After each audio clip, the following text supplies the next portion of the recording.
or you're trying to nmap in which answer of the four is the correct syntax. Like you're trying to do this. What's the correct syntax? Like you would just know that, right? Right. You just So figure it out. It's all about like keep doing the repetitions and keep seeing those things again and repetition. again. Yeah, yeah. You And I just asked him if he did all the Jason Dion on Udemy and got, that 85-90%, and he said no. I'm like, no. this is why, I told him. I'm glad I'm saying this while I'm not live because Oh, hold on. Oh, okay. Don't we yeah, gotta stop talking? We are I'll be live live. now. Yeah.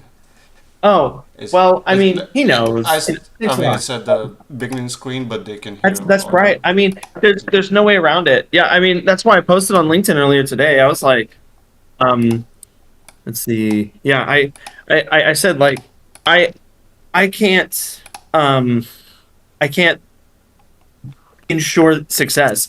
And I think it's unrealistic, um for any platform, any learning platform to claim that you can get it by doing that.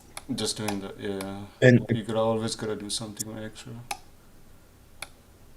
well, it has to come from me, you know. If Yeah. I'm a test taker, it has to come from me. Any And platform, any and learning that's why platform that's why I to said what I said on claim LinkedIn. that It's like you can get it uh by you doing know that. Jason Dion can't ensure your success. Right. Thor can't ensure your success. You ensure your success, um, and we can just help you along the way. But the best thing that I can say when it comes to passing an exam is, um, if you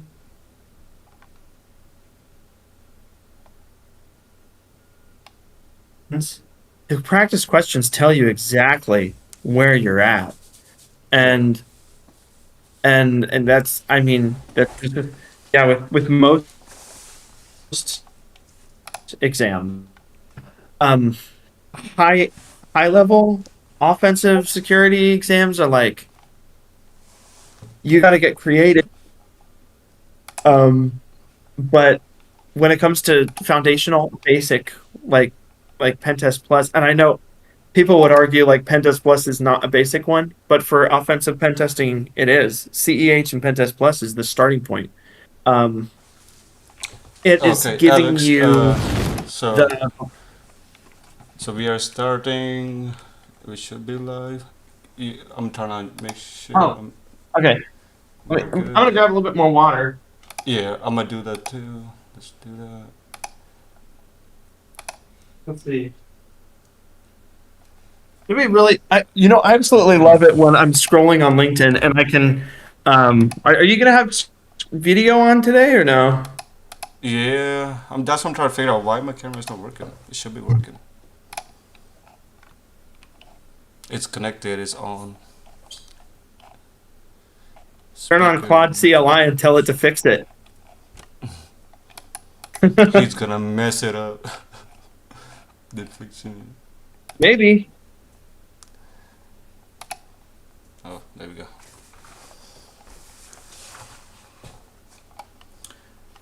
I guess without a blur. Yeah. Hello, hello, viewers. Welcome to Straw Has Sex Cyber Shop Talk with Alex Ansbergs and Jazz, your host. While Alex is grabbing water, I'm gonna grab my water myself. Alright, Alex, Water. Yeah. you take I care can't of do coffee in the evenings anymore, man. I'm getting too old for that. Ooh, he has something better. We have monster. Then Larry.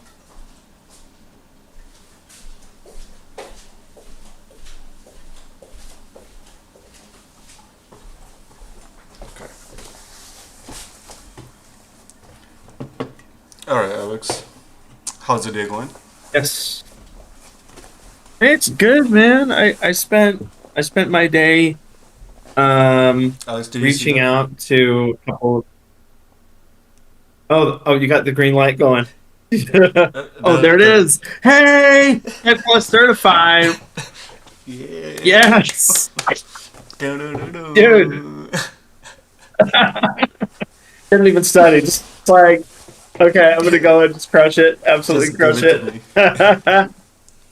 There it is, man. I'm proud of you, dude. I think that's amazing. Thank you. But I mean, with all the work you put in, like I didn't have a doubt, man. Like Thank you, sir. so, Thank you, good sir, for your kind words. yeah, of How's your?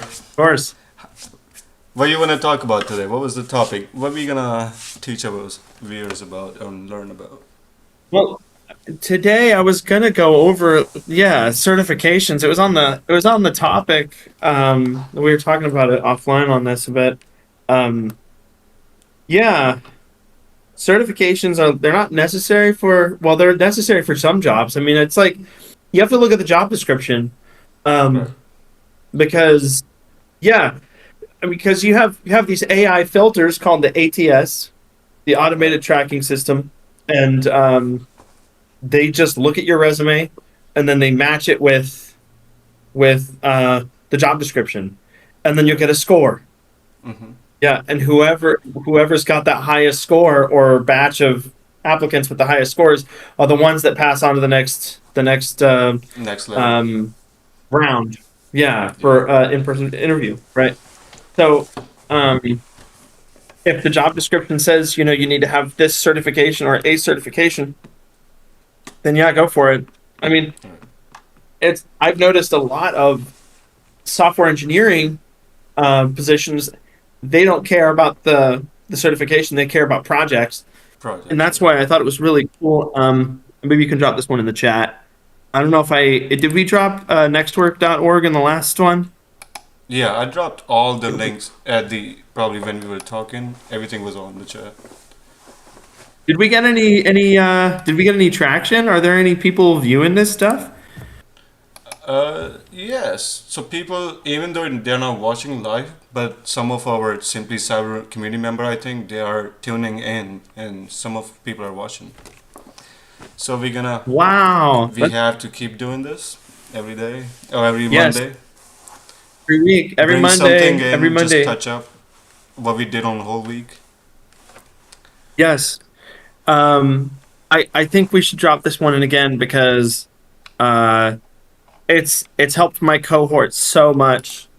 Next work, and I love that it's free, and that's what I said on LinkedIn today. I was like, knowledge sharing, education, it should be free. It should, Right. Mm-hmm. um, and that's what I love about anti-siphon training as well. Is like pay what you can model. Like Yeah. that's incredible. I haven't The tried Ginger any of their Hacker training yet, Initiative, like all but these things. I Yeah. wanna. Yeah, I wanna try one of those one day.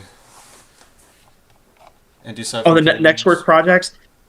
Yeah, I mean, with anti-siphon. Yes, I Nice. haven't gotten in there to do one yet, but it was Yeah. funny. Like I signed up for one of them and I wasn't able to make it, and then I I ended up with the certificate as if I attended, and I'm like, I am not going to put this in for CPE. I didn't go. But that's cool that they're doing it. They're like, So you good. signed up. It was like an all day workshop. It's like he'll just they'll just bring in anybody and just teach them hands on stuff, and you can just follow along. I absolutely love it. Um, but yeah, I mean, I would say like you got all these hands on skills, and a lot of the vocabulary for foundational principles. Yeah, I think that's why foundational certs like Sec Plus or CC, or if you're in a networking space, CCNA, Right. are just so good.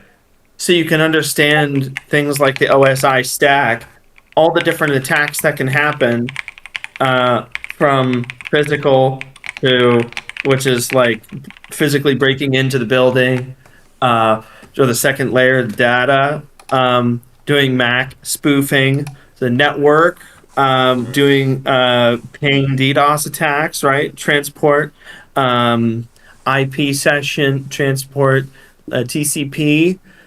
And then what session layer? What are some session layer network attacks? Session leaders. Spoofing the sessions, right? Spoofing, gosh, ChatGPT, help Spoofing me.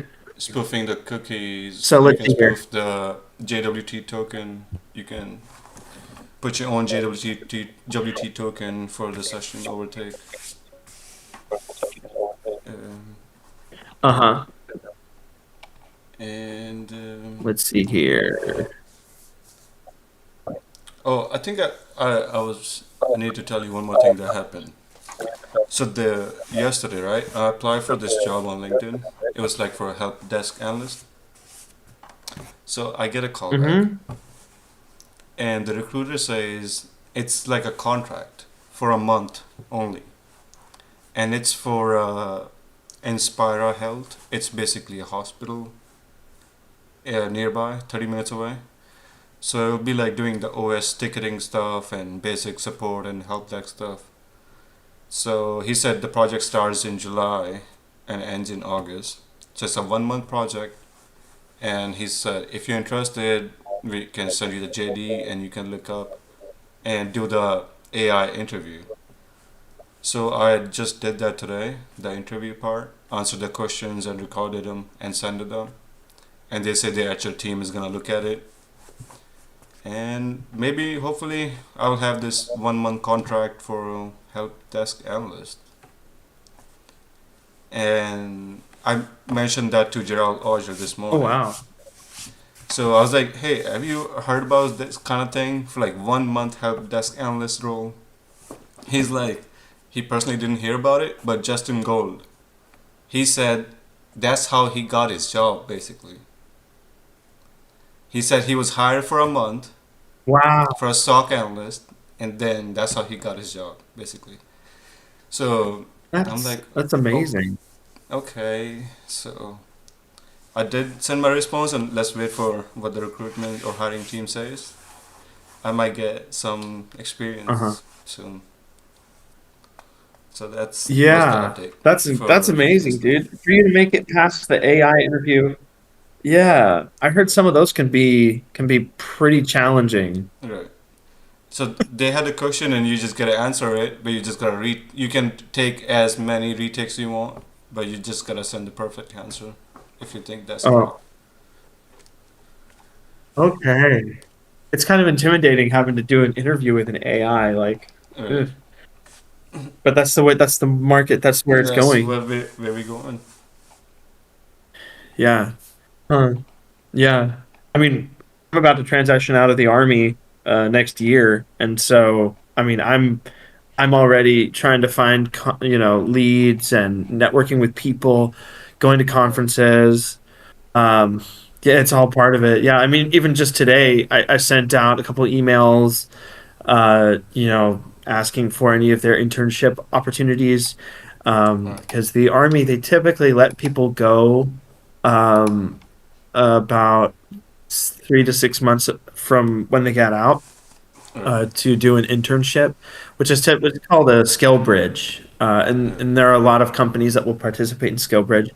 And even if they don't, but they just offer an internship, you can ask them to complete some of the documentation and then forward it back, to be a part of it. So that's really cool.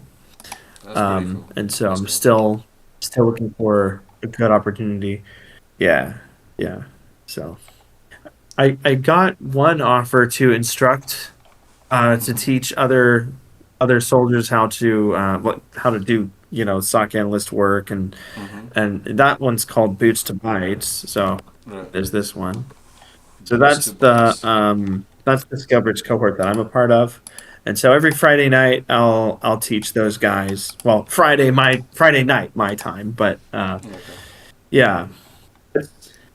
So they offered That's me pretty. that, so that it would be That's kind good. of like an internship thing. It's also a nonprofit, which is also really great because I Right. just love to Great for the teach. cause. Help people. That's what we're here for. Hmm. Let's help whoever we can. Lead our Yeah, journey. I mean, open source, like Right. that's the backbone of most of our technologies. It's Right. it's all open source and knowledge sharing, and that's how researchers are. Um, yeah. Let's see here. So we were talking about the different attacks that um, that can happen on each layer of the OSI stack. So the OSI stack, the Open Systems Interconnect, it's how we measure uh, information as it passes through the network. So from layer one, you have the physical access bypassing controls like physical security we talked about.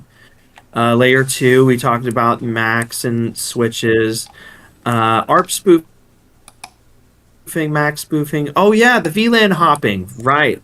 Can you tell us a little bit about STP manipulation? Me?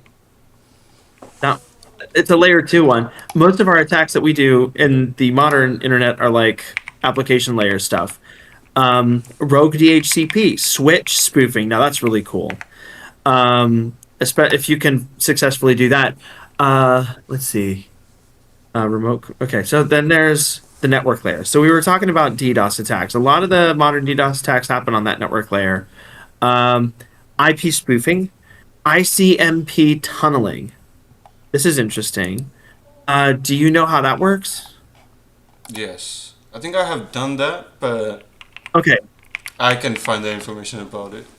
ICMP attacks, SNTP attacks, Is it kind of FTP like an attacks, older all one? those. Huh? Okay. So if you could just like oversimplify for the audience what ICMP tunneling does. Uh, so it's basically ICMP attacks abuse the protocol design, and what else you can do with that? Let's see. I can get a little help here. OS fingerprinting via See how TTL, like ICMP response.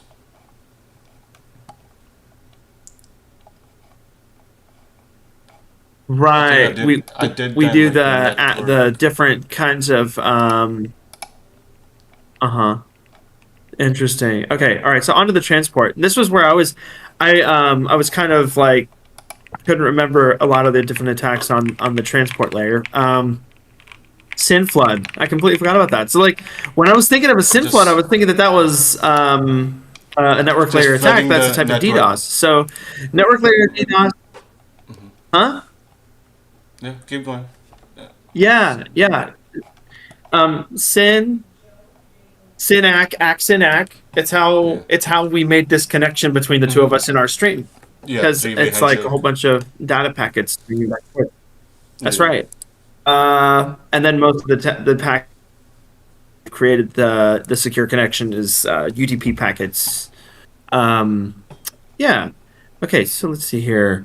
The TCP reset. Oh, that's right, because they'll reset the connection and then try to take over the session. Session disruption. This is interesting because like, I always thought that session disruption would happen on the session layer, but session layer is more like inside of the person's machine. So like after the data has reached its Yeah. destination, it's already there. So like yeah. So that's really interesting. That's kind of like the point where the transport reaches the transport layer going into the session layer, like between layer 4 and 5, and then some of these attacks actually go over multiple layers. I think I want to go in this direction simply because like I was talking about doing some Pentest Plus stuff. Um, yeah. Let's see here. Okay, going on here. The session layer, layer 5.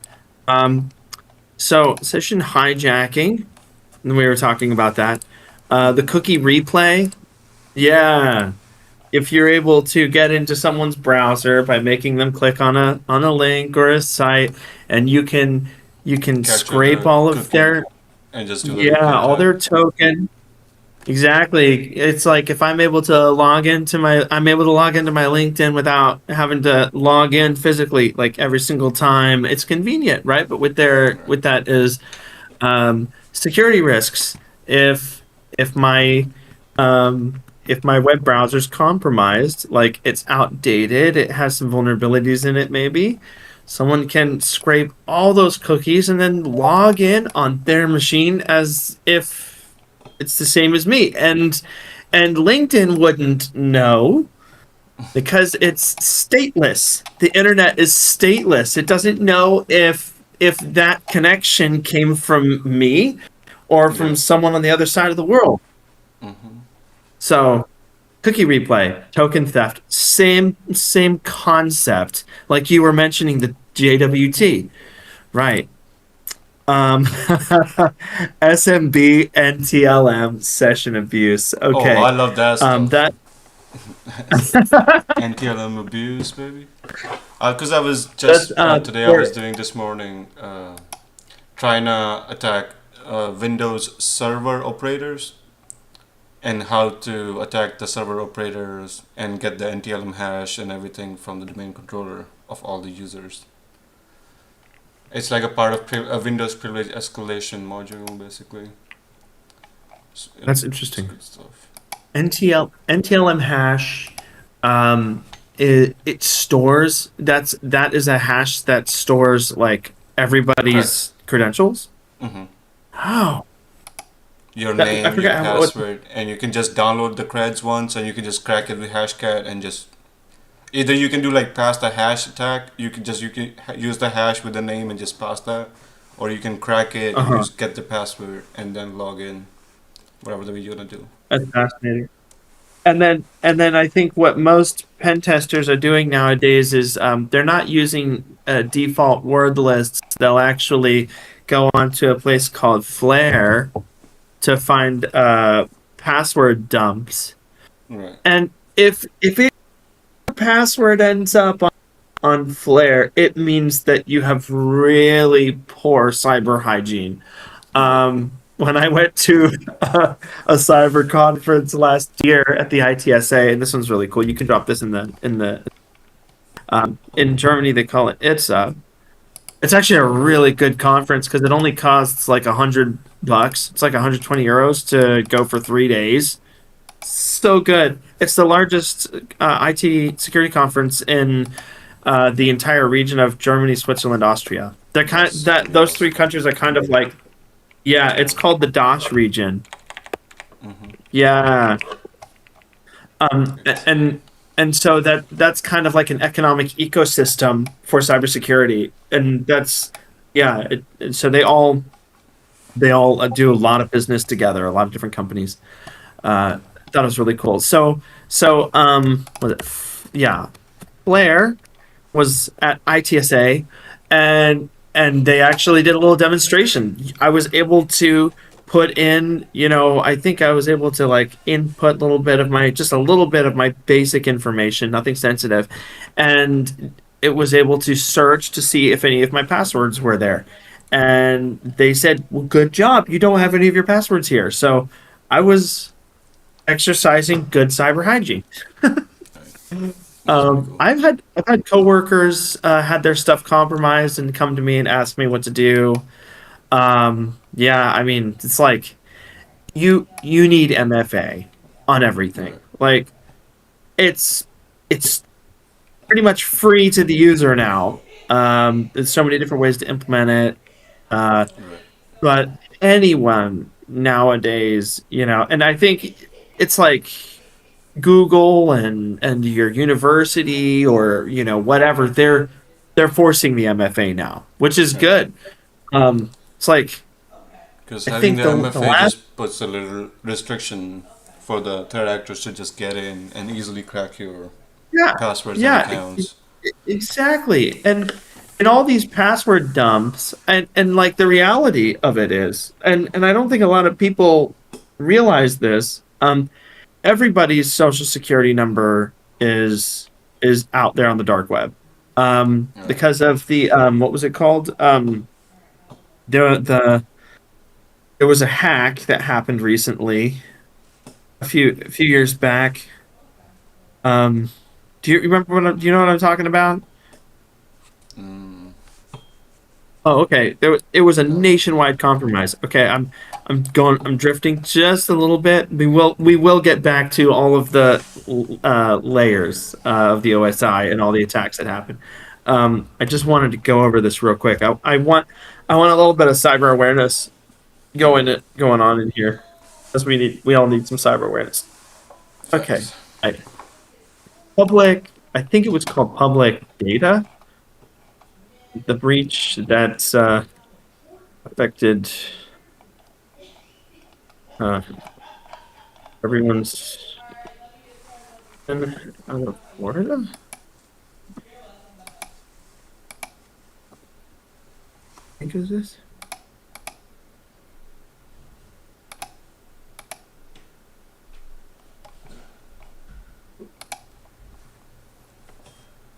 All right. Now, all right. So this is something that people should know about. All right. Then this. I'm gonna drop this right here. National public data.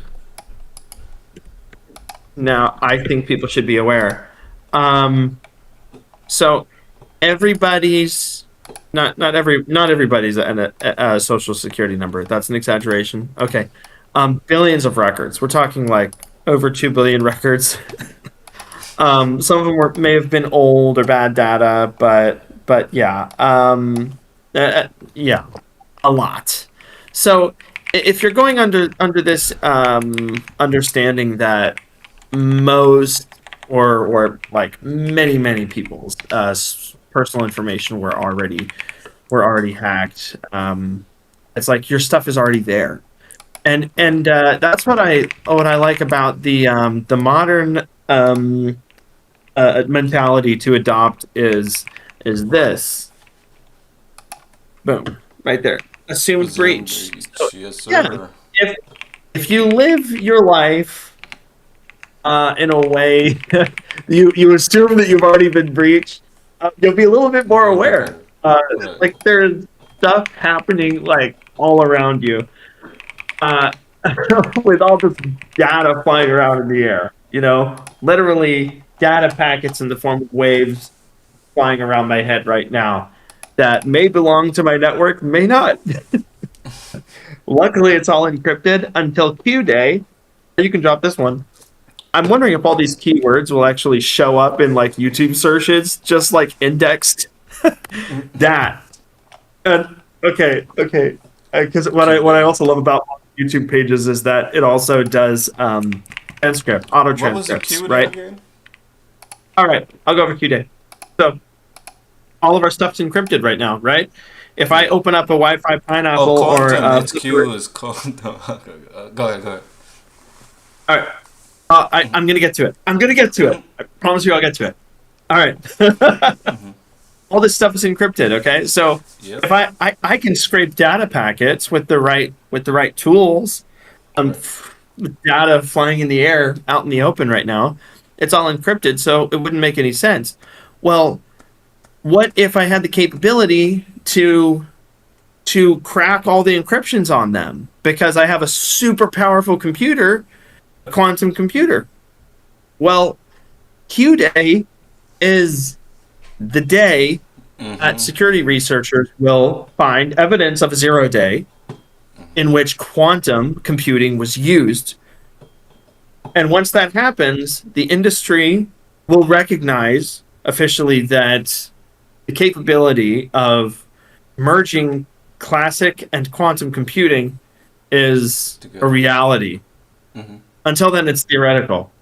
And it's possible that But highly nation state, advanced. like the countries with like nation state actors, one of them I'm not gonna name, has like already advanced their, quantum computing to like I don't know what was the value they measured it in. I think it was 700 or 800.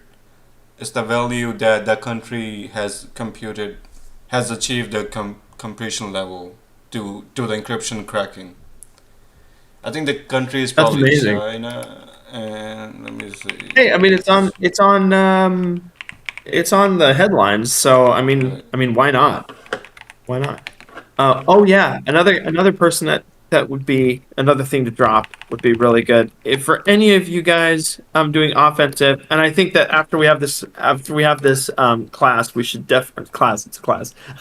It's shop talk. Anybody can join the conversation and share knowledge. Ryan Montgomery, everybody knows the name in the OffSec community. People that are new to OffSec probably don't know, and I think that would be a good name to drop because Yeah. any of his content on YouTube is amazing. Just wealth of knowledge. Okay, so the headlines. Let's see here. Um, quantum. Uh, in let's see here. Quantum computing officially broke some encryption algo. Probably. Yeah, but they're like close to it, I guess. Hmm. Well, I mean, it's like it's not a mystery that quantum computing can do these incredible mathematical computations at alarming speed. Right. There's no publicly or officially broken real world RSA, ECC, or TLS encryption. So China's been Broke. working on this thing for 2001, since 2001. And you know what? I mean, that I commend them for it because they have such a robust cyber infrastructure. And Dr. Gerald Auger will even say, like, they're, I mean, the NSA is really good, but China, you know, I mean, hats off to them for, having such a big program. And then our force has to be reactive at this time, like trying to, I love that, like in the US, we're restructuring how we do cyber, Yeah. which is great because it needs to catch up with the industry. Like 24-hour SOC. I mean, come on. I I was You talking to. hear about the conspiracy, like how the cloud is, Cloud Fable 5 is down, Mythos 5 is down, and US is like no foreign other countries or foreign national can access those. I was like, what is going on? It's, you know what? I mean, yeah, yeah. I I thought I it was was trying to pretty do it like a crazy. challenge yesterday, and Claude kept freezing. So they put this kind of security guardrails basically. So every time you ask anything related bug bounty or pen testing, it was just freezing, stopping, and lowering its model to the lower model. Yes, yes. I was That's like, uh, you yeah. promised so much, you did so much, and what's going on? It's crazy. I thought some amazing things happened with Fable. I watched this YouTube I think short. some foreign national was able to jailbreak the Fable 5 model, and they were able to achieve the Mythos model that basically they were trying to prevent. Uh-huh. Because of that, I they are doing all this now. So if you go to your uh-huh. cloud, it will say like Fable 5 is currently unavailable. Yeah, I see that now, yeah. Mm. So So remember the I, problem was like everybody's using AI to hack and attack. So they're trying to solve that problem now. But that's gonna I kill mean, the whole thing. it's here's the thing though, because in 6 months, a lot of these other models are going to catch up. So I mean, it's like they're just trying to, close a fire Prolong the hydrant game. with bare hands. It's not going to work. Um, what you have to do is you have to make the defensive posture to mirror the offensive posture. And that's why products like D3, the autonomous AI SOC, and Hmm. other products out there, Horizon 3, uh, they are swiftly adopting this methodology. I mean, we all know about self healing, right? Um, and this is for availability. Well, what if we do self healing for confidentiality? I mean, why can't we just say, send an AI agent to look at a 0 day and build the patch real quick and then push it to its own prepared sandbox to boot up and then run book it? And then we, as engineers or validators, look at it and say, yes, this is on the correct system for the correct security posture. Right. Operationally, this is what we need. and then it just pushes in. So that way we don't have this team of engineers that have to build it, package it up, ship it, and then it goes to another layer for governance to approve it, and then it finally goes into the system. Like they everyone agrees that the model is broken, but the technologies in order for us to build a new system that works is already there. We just have to implement it. And I was creating this governance dashboard as a theoretical model, and you can drop this with the chat as well. Like I'm talking to my friend who works at this is this is in its infancy, but I'm trying to build a platform that would solve a lot of these problems. So, like, what if you knew when one of your developers in your environment is calling a Claude AI, or when an API call has actually been poisoned at the context layer? Like, that's That's my huge. problem. See, that's my problem with the analogy with the fighting the fire with the fight is right now. Fighting the fire with the fire. Uh, Yeah, fire with fire. Exactly. So, like, this is on the governance layer, and I know that there are a lot of engineering challenges because um, right now everything is siloed and disparate, and this is how it is when there are newer technologies. Google was trying to standardize this.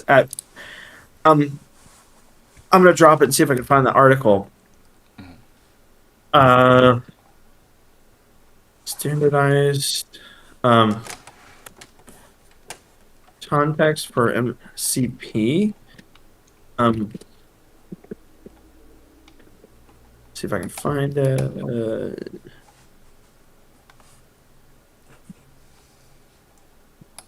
If there's a way to standardize it, then having cross-platform communication is going to just get so much better. We have MCP, yes, but there's still some bugs in there. Like mhm. that's just how it is with every new technology.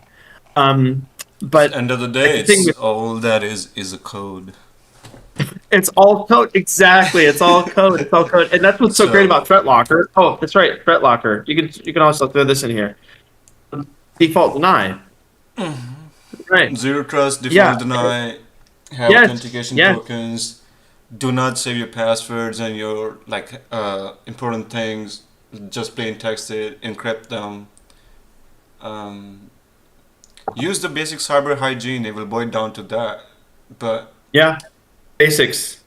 the problem is every company implementing AI bots or any some kind of AI model to their network is just bringing in more, increasing the AI attack vector. It's increasing the attack Attack vector. surface. Yes. Yes. It's increasing the attack So surface like so even tremendously. though Yeah. you had everything segmented and isolated before, now you have this AI that you gave it the kind of access to it because it's gonna talk to it to fetch the data and give you whatever the user trying to do.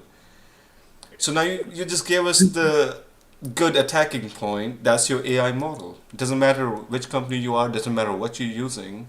You're giving us uh, basically a fail safe. If we can crack this, we have everything over there.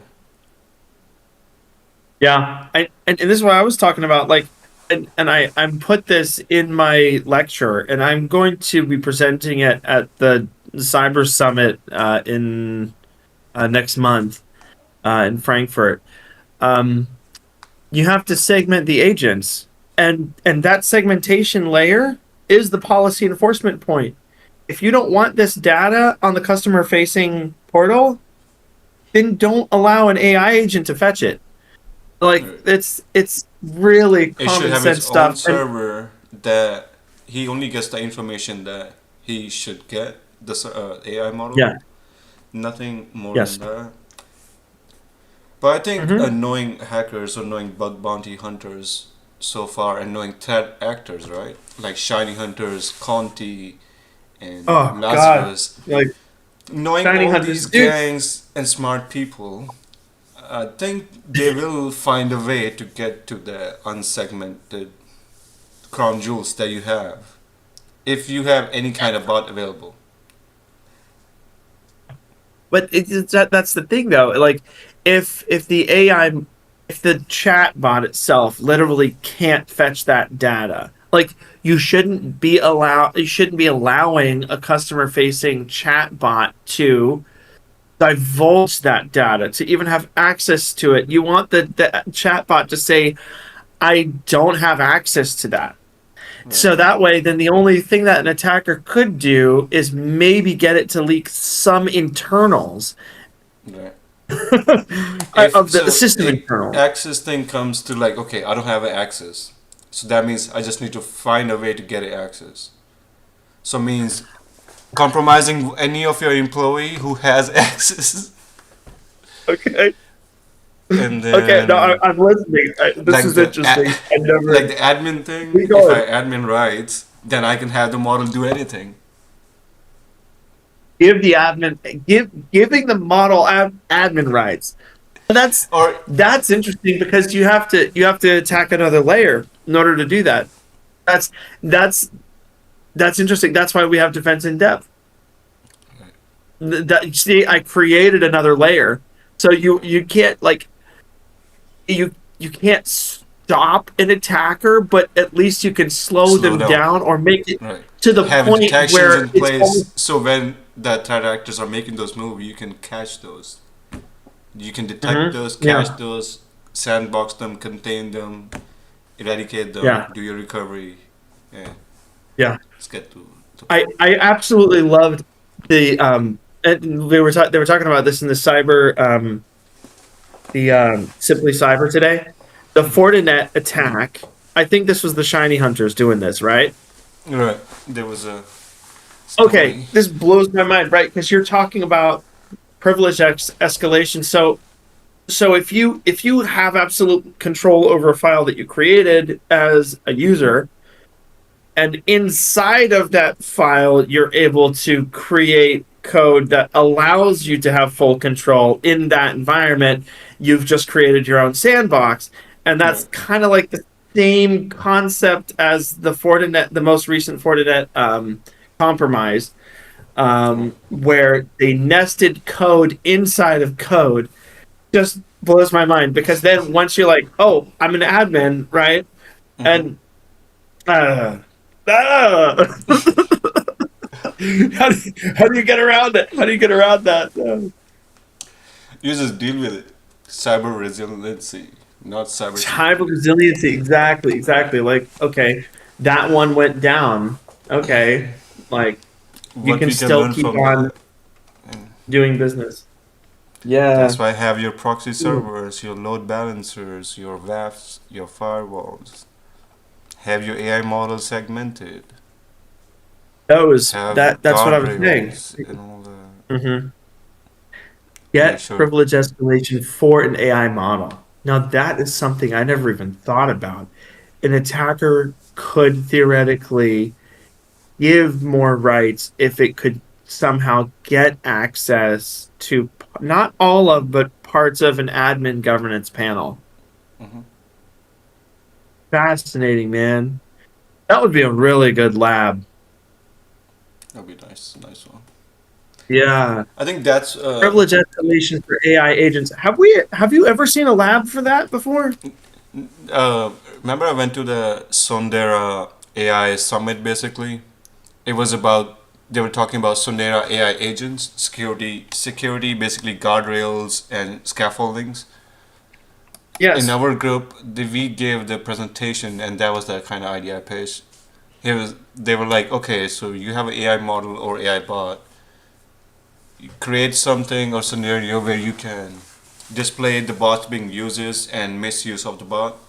So I was like, okay, let's say a, basically a nurse or doctor is trying to access the medical data, and using that bot, they were able to access that data.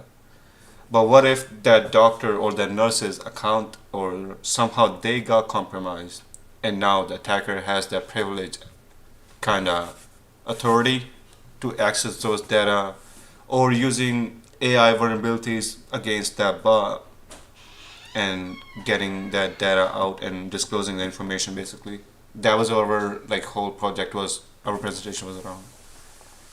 That is so crazy. I think you went over that on our previous conversation. That's Yeah. right. Privilege escalation for AI agents. How do you mitigate that then? Just the basic GRC, bro. Like basic cyber hygiene and stuff, and make sure we are watching everything. If there changes are being made, if the group policies are being changed, or you suddenly see somebody made themselves an admin somewhere and they are in finance department, or they are in not they don't even work in that particular department, or they shouldn't have access to the file they just accessed. Basically, you said defense in depth, network segmentation. Make sure Yeah, you're watching what your employees are doing. No side loading is going on. No data exfiltration is going on. that's right.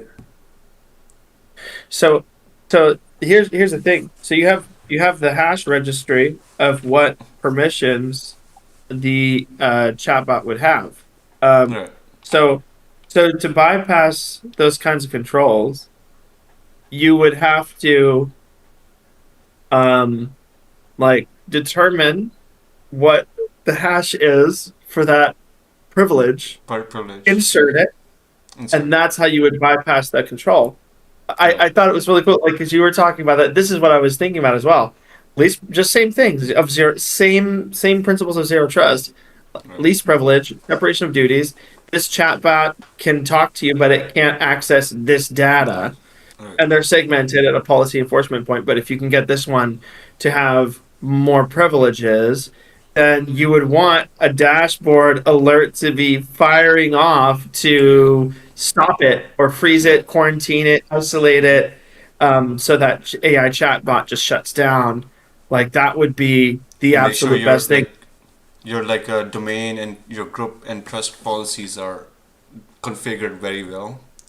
If you see some Yes. like a user in this network environment and they are like kind of in another network environment trying to fetch a file or trying to open a share, so that's your red Yeah. flag too, because that's what Right. pen testers and threat actors will be using as well. Will we abuse your trust in one basically network to use that trust in this to use it in other network domain system basically, or different domain forest? You can do that. Any group Oh, policies, any privileges from what domain forest can be used in another one.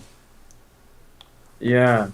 If the person is like, let's Absolutely. say, if person is like a member of this group here, because they work in finance, but they're member of, let's say, HR as well, because they help HR with something. So you can use Yeah. their privileges and basically to chain it and pivot. The pivot. Yeah, you're basically you're changing your shell. You're changing user, Right, or you'll change system.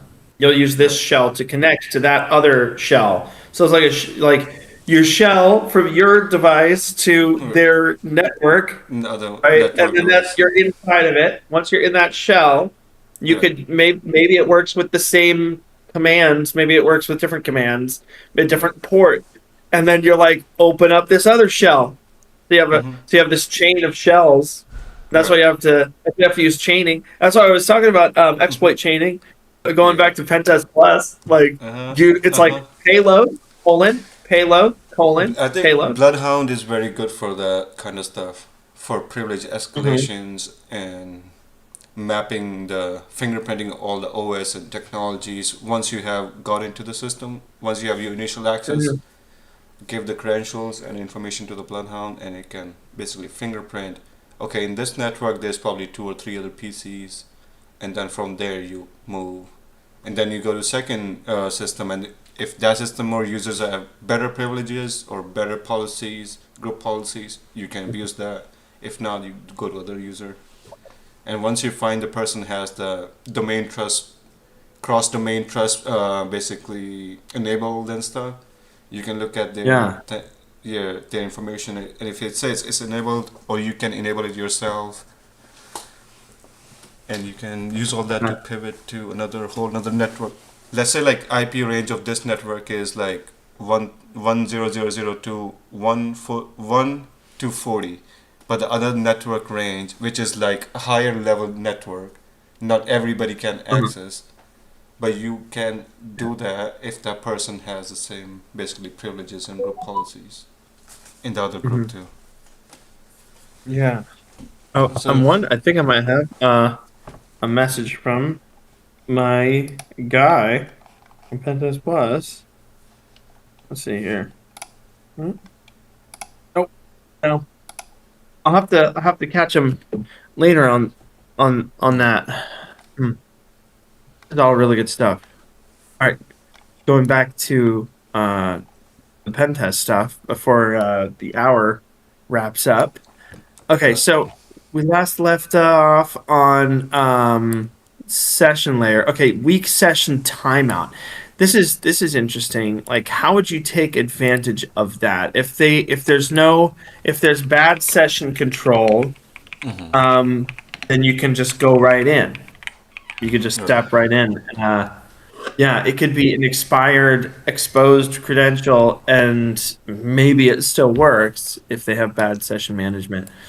Okay, layer six, presentation layer, data formatting. Like inside of my laptop, how I can see everything on the screen, how it's presented to me. That's because all these little background processes inside of my machine are communicating with each Working other together. to present what I see on the screen. Presentation layer. And that's where That's probably encoding. you can also call your GUI basically, where Yeah, the yeah, user is the graphical interacting with. user interface. Yes, exactly. So encoding and encryption happens at that layer, and that's where you can use TLS downgrade. So um, our session right now probably has some form of TLS, transport layer security. Right. What is transport layer security?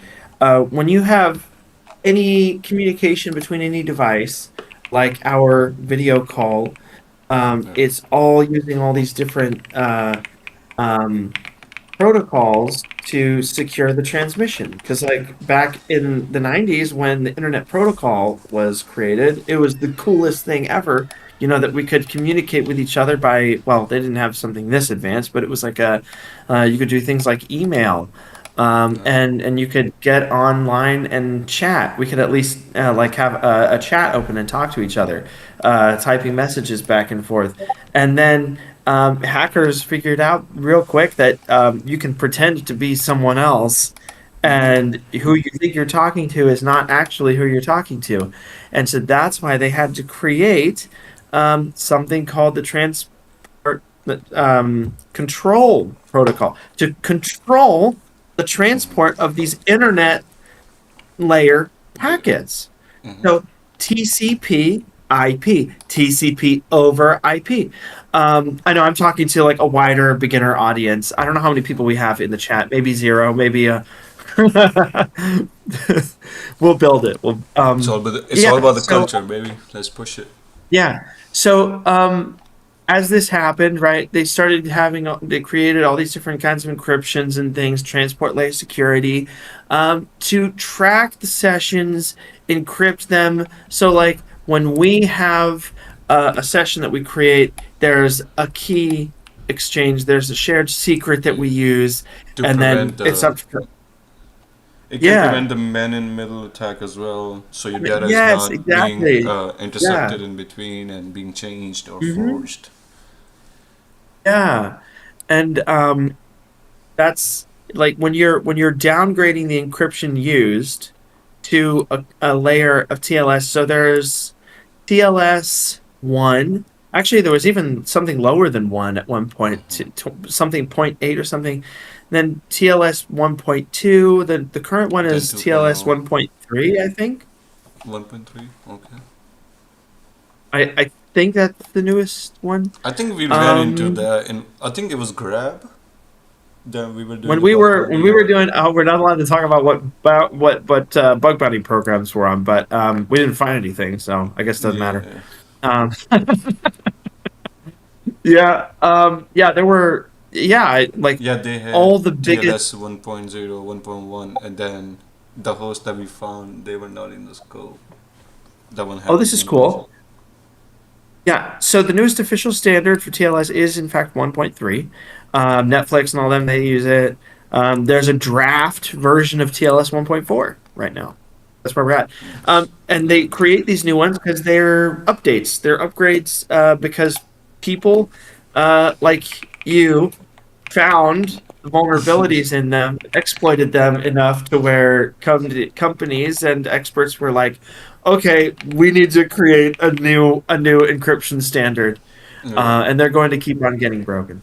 Um, So, okay, so certificate spoofing, encoding bypass, deserialization attacks.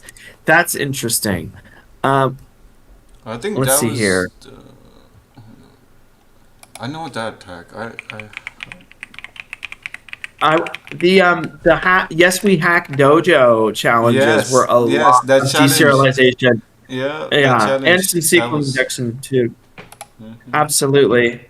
Okay, let's see here. So, um, turning saved and transmitted data back into a live object the program can use. In the memory. Okay, serialization. I love this. ChatGPT. Okay, it it's like packing a toy in a box. Deserialization is unpacking the box and then rebuilding the toy. Mm. Fascinating. Okay, cool. A program sends a user object. So Mm-hmm. what's user object? Um, like user and then name equals something, role Right. equals something. Mm-hmm. Object oriented programming is this is this is like key, like something is something, Right. right? Key and value Objects. in These memory. are that's right, because like everything in code, in modern code, is considered an object. Right. For folks that don't really understand coding that may be in the chat. Uh, that is okay. Let's see here. So, if an app blindly deserializes and trusts, an attacker can gain privileges or reveal sensitive information. Okay, Right. that's deserialization, like opening up the box and seeing what's inside. I love that.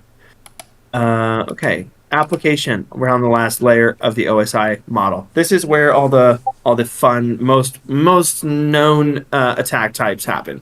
SQL injection, cross-site scripting, cross-site request forgery. Yum I'm yum sending. yum. Yep. I'm going to send something to a website and make it look like it came from another website. Like, for example, Netflix is going to its back end to retrieve credentials, and I'm telling that back end that I am I am Netflix. Give Netflix. me those Yeah. credentials. Mm-hmm. Let's see here. Server side. Was that more like server side request forgery? Is that what I just explained? Yeah. No. Okay. Yeah. Server side request Let's see forgery. here. If I could, okay, so then there's command injection, right? You're just injecting payloads. You're sending payloads In the to the request. target. Mm-hmm. Yeah, Command uh, injection. code execution, directory traversal. Like Um, traversal, when you find the hidden yes, paths, put the yes, dots, local slashes. filing. I thought I had this epiphany when I was studying Pen Test Plus a year or so back. A local file inclusion is a directory traversal. Yes. Yeah, because you have to traverse the directory. When I look at a website, website.com/something/something, well, if I go into my files in my computer, it's something/something/something. It's the same thing. And I think that a lot of students, when they're learning this stuff for the first time, don't realize that. Yeah. You are literally at the file structure of a computer, but the thing is, can you get to the parts of the file structure you're really not supposed to see. Mm-hmm. That's where offensive security comes in. Right. That's really cool. Remote file inclusion. It's just like That is LFI, where, just doing remotely. yeah, well, sort of. It's like website.com slash question mark equals myevilwebsite.com Mm-hmm. slash this really evil code that does this bad stuff. Right. So that is actually kind of like cross-site request forgery. It can be in some form where you are telling that website to go fetch something else from somewhere else. So a Yeah. lot of these different attacks can overlap and have some Overlaps. It's just a similarities. different method of doing it, different technique of doing it. Tell me, teach me. Teach. CPTS. How far along are you? How many percentage do you have left? 5 more% still. 5%. You're at 95%. Yeah. Woo! 95. When are you going to I'm sit for at. the exam?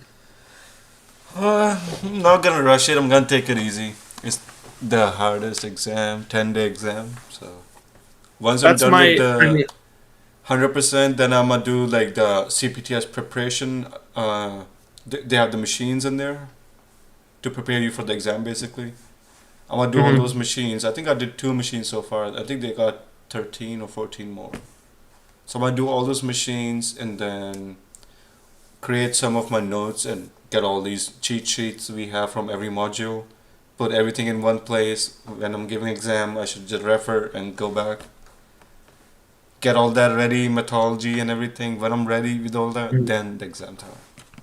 I love this. Like this exam, Hack the Box, TCM Hmm. Security, Anti-Siphon. These guys are building certifications that make you job ready.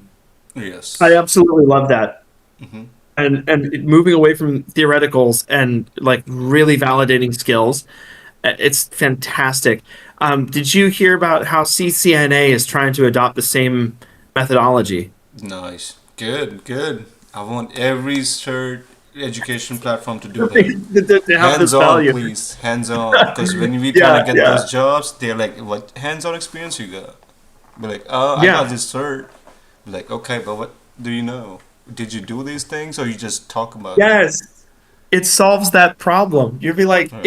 if someone has the cert, this specific cert, they know that they have those skills. Right. Exactly. It's yeah. GAIAC, Sands Institute, they're hands on as well, but Right. they're expensive. Expensive. So Yeah.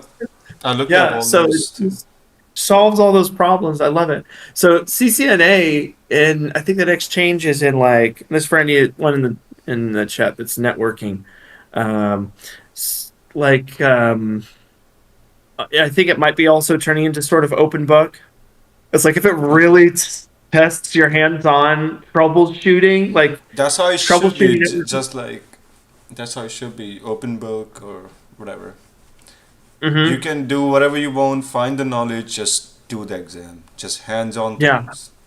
Figure it Mm-hmm. out.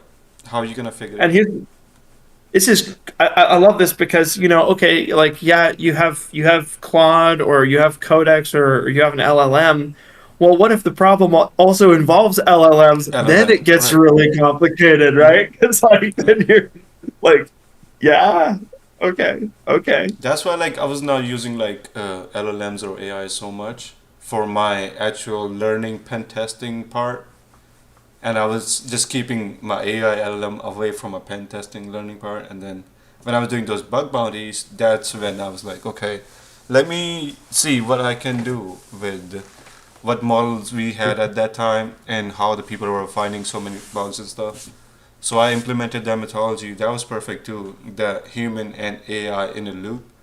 If the yeah, conditions are met right, and if you have done the whole basically homework before you begin that part, you can find some lot of valid bugs. yeah. I It's thought all it was dependent impressive on that, if you that you have found private some valid invites. bugs. If you have Huh? private invites, then human AI workflow on those private invites. Yeah. Target the scope only. Mention your scope. mention what we are not attacking, mention what you're looking for, what kind of attacks and vulnerabilities, mention what you're not looking for. As long as you make those Mm-hmm. MD files correct, he knows his job, he knows his limits, then fire it away.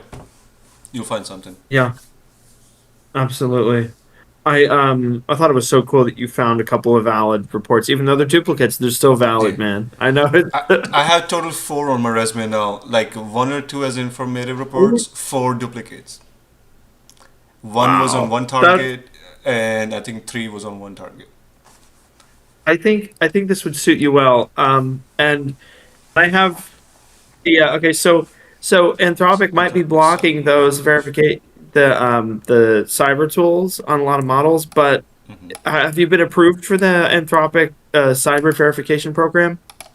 I didn't even look. I think I was opening it up, looking it up, and I never basically did the thing.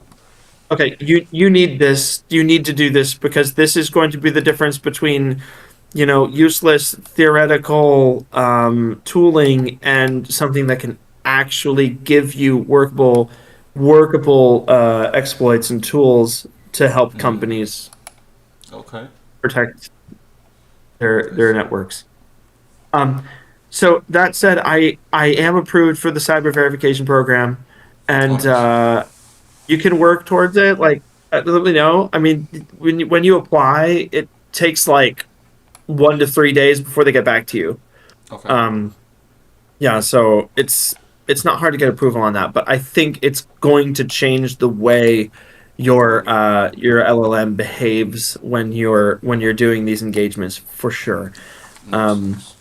we should get together and do some of this stuff.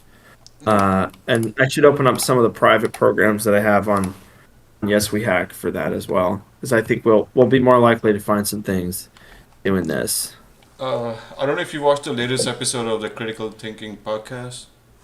I haven't The yet. No, no. This Tell me. guy is made $600,000 in 6 months hacking on Google. He found 2 RCEs on Google's platform. Oof. He just Wow. started doing bug bounty in 2024. He just started doing like hacking on Google in 2024. Well, he's been He's working for 2 years on this stuff using LLMs. Okay, okay. I mean, if it shows that if you just keep going, Jason Mhm. Haddock's even said that, man. One of the best hackers in the world. He's like, I truly believe that if you just keep on going at it, you'll eventually get Something to will that point. stick. Right, something is gonna Yeah, stick. that's incredible, man. That is so inspiring, I was like, oh my life goodness. changing.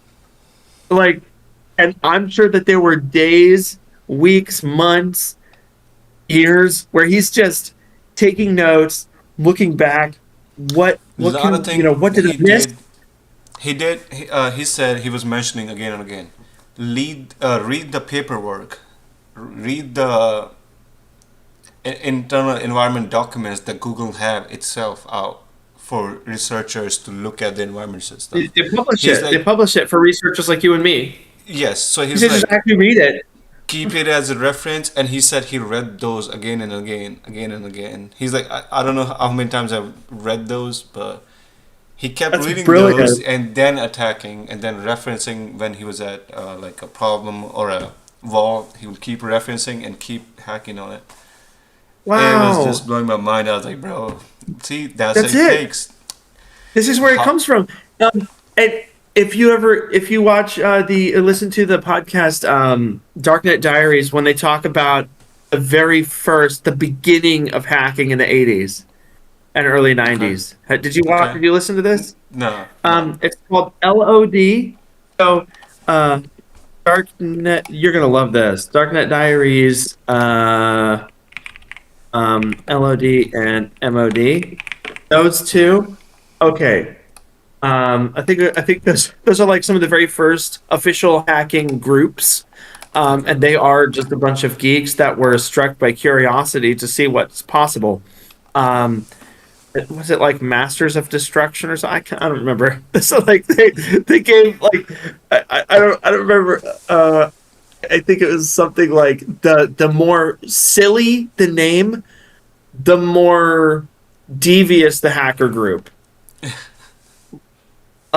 Yeah, like so these guys were just yeah, they were hacking into the old telecom network because it's like listening for like this Morse code beeping and it would basically if you can get on the line and you can sound these certain beeps into the phone, it will it will think that you're like disconnected, but you're actually not. And then Right. from there you can dial to any number Anybody. countrywide without paying for it. This like took the deep dive, and then also the original hacking magazine called Phrack, Frack. Phrack. Mm. Their whole thing was about providing documentation to security researchers to find some of these vulnerabilities. And I think it these also old boiled telecom down to networks, like knowing your foundations, knowing the environment, how the knowing, yeah, environment knowing the works. environment, yes, and knowing how it works so you can manipulate it in ways it's not How, supposed to be right. manipulated. Yeah, That's that's the basically whole hacking is, concept, right? the whole thing, underlying principle. Yeah. Um, so let's see here. What was the old communication company? Bell. Oh, this is great. They tried to sue the hackers, and I think some of it was successful, some of it was not, because they said, you know, they stole this documentation. Okay. But if you contact them directly through like a certain channels, they actually just give it to you, like their documentation. Oh, This is back in the late 80s, early 90s. They were doing a lot when they of were starting. dumpster diving to finding these internal documents. And yeah, they did not like that. But I mean, hey, it was back then when the internet was much younger and there was not so much bad stuff happening on the network. It's so different now. But yeah, you're gonna love that. I really recommend to everybody watching Darknet Diaries, I especially will those sure. episodes to understand where the field of cybersecurity was born um, to where it is now. It's so inspiring. So All right. inspiring. I love it, man. Yeah. All right. That was a Anyway. perfect session. Oh yeah, dude. What Absolutely. what you about to do? Go to bed soon? Um, I'll Or probably clean up a little bit. Yeah. Yeah, I I got you. should probably head to bed. I gotta wake up early for work tomorrow. Oh, nice. Yeah.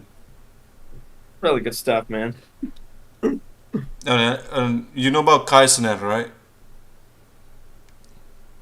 Can you Kaisenet type is it? a Kaisenet is a Twitch streamer.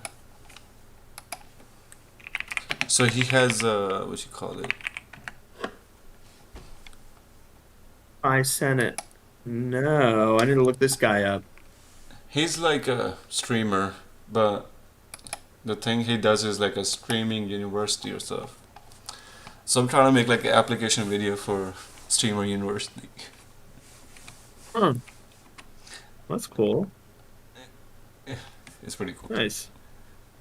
I'm trying to be Yeah. like I'm trying to apply as like a club director for like a cyber club director, so I can teach these streamer kids how to be like cyber aware, how to have cyber hygiene, make sure how to protect yourself in digital world, what can happen, what cannot happen. I was like, It's there's cool. no way my application will get accepted, but you gotta take the shot, man. Yeah, I mean, shoot, Who I cares have if you don't? I have a mentor at IBM and I just shot him a message. I said, "Do you think it's possible that I can intern?" Like, Right, I I don't know. I mean, shoot for it. Like, right, the worst thing that you can do is not try it, you right. know? Like, yeah, because what's the best thing that could happen is that you get that position, and you Mm-hmm. accelerate your career Right, or maybe even find yourself running a business without even realizing it, you know. Right. Don't wait to be an expert because it'll never come. Right. And the question is, are you helping people right now with anything? If you are, then it's a business that you can actually do. Like, Um, how do you monetize it? Oh, like there are a lot of different things. I recommend this. Because I've not actually started the process of entrepreneurship on this stuff.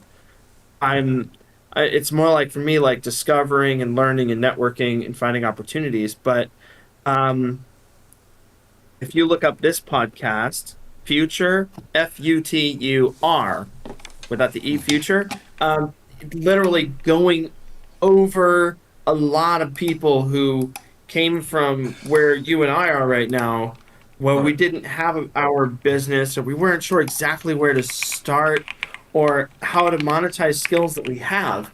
The question is, but basically, like, what I do understand is the things that you can turn into a business are the things that people are already coming to you for help with. Right. So, like that's just absolute gold for that one. So entrepreneurial um, thing. We'll get there. Hmm. Slowly We'll but get the surely. like Keep doing the your work. We'll first. get there. Yeah, yeah, absolutely. So, anyway, yeah, definitely fantastic session, and I will see you next week. Next week. We'll do this every week. Good luck. I'm wondering. Yeah, I'm really wondering if we should host this on its own channel, like Cyber Shop Talk channel. I don't know. Or we can just I don't change. know. Yeah, we can. We can do something behind the scenes. Some We'll figure it out. yeah, yeah. Oh, Because the have way you the talked to algorithm works. Have you talked to Fleeters before? Fleeters Poston? No, no. You know, I need to reach out more to the Simply Cyber community than I have. Cause It's I was like thinking like one of this like Monday conversation like we had just now, we can have like Fleeters yeah. here as a guest, cause he got experience of years and years. He can drop some wisdom for us and the kids that will watch the video and people The and kids, folks. man. It's like it's crazy. I mean, I call them my kids like Friday night when I'm teaching those guys. But it's like here's the thing though, like they know things I don't Uh-huh. know. Right. Um, You learn from them, you teach them, vice versa. yeah, exactly, exactly. So okay, yeah, All we're right, like way over. Alex, you wanna call it a day? What you I'll thinking? call it. What's your Yeah, last yeah, definitely thoughts call it. before we leave? Whatever you're working on, don't stop. Don't skip a Right. day. Don't skip a day. Like I, when I was studying for my exams, I wasn't skipping a day. I every single day, like at least at least a few exam questions. All Christmas, right. New Year's, yeah. Don't skip a day. Whatever Mm-hmm. you're working on, because that gap is like so crucial, especially if you're studying up for an exam. Like All right.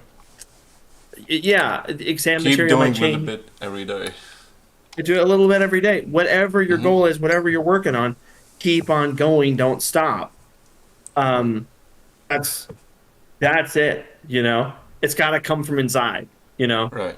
you'll be If like, look anybody at listening later wanna talk or have any questions or share, or if you wanna come here and help the community, you can as well. Just write a comment down below, like, hey, I would like to bring something to community, basically, by sharing your opinion, whatever you got, you can share with us. We can make this cybersecurity more friendly, approachable, and break those barriers.